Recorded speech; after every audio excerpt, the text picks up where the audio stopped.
Bonna bonna bali awo.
Vision fraternity yonna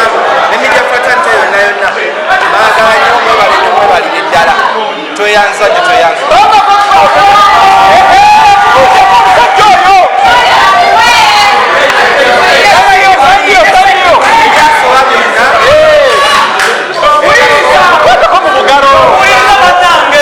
era yenze kawali Isaac Kayz from Chitalia to the world. We are very happy about the gift of this.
Omusajja gwe wasindika Chitalia gwe bayita Kayz tumulabye mbadde manyi mugenda kwebuuzaako kati ando otandise okunyumya obuugi mu bbaala ate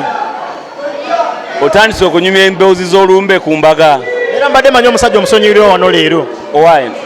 emboozi z'olumbe otandise ozinyumiza ku mbaga tuli ku birthday party ande gwe omulabye owulidde otya ng'omulabye okujja kweyagala ate ntwale gwe Chitalia be professional nja kutwala Chitalia for being unprofessional tuli kabajja w'omulabye obadde osuubira nti agenda kujja ku mukolo bwe ndabye Kimra n'ensanyuka n'asala keeke n'ampa n'endyako kyendabye sina kyakyendabye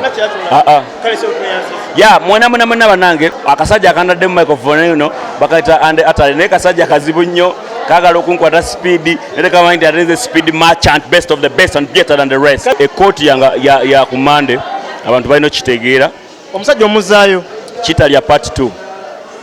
omusajja gw'obaddeko nayo kabaga tosobola musonyiwa nze simulabya nti mwalidde ku keeki y'emu emmere mulidde ku y'emu nze ndabye ggwe ne Kimra n'omukyala wa Kimra sina kintu kyekyendabye kyonna oyise Kayz noyita n'omulangira Suuna muganda wange ku mukolo gwe gumu aba ne bagamba wakipanze otya Kayz n'omulangira Suuna kakati Kayz mukwano gwange nnyo to an extent nti y'omu ku bantu benna mentoringa mu industry y'omu ku bantu beseyisizaako bubi omanye ensi eno leero oli wakabi ate enkya waliwo omuntu omulala ajja naawe kennyini oli mu mawulire essaawa eno abantu bakumanyi wuno okola interviews ku TV singa weeyisa bubi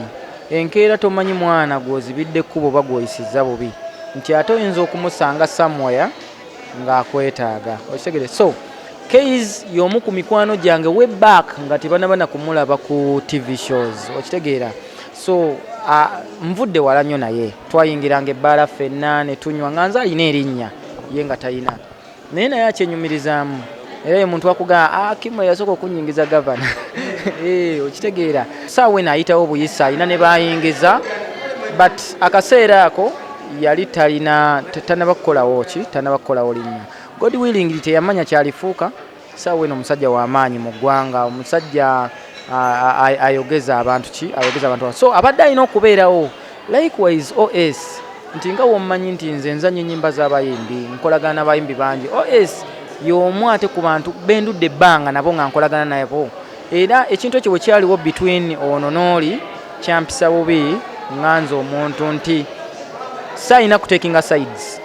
yensonga lwaki ono wazze so amugaago sigala ebweru oli azze n'oli wazze mwenna mubeereewo era mu bigambo byange byenjogedde ngambye nti nsaba mukama abantu bano ababiri baddewo bakwatagane God willingly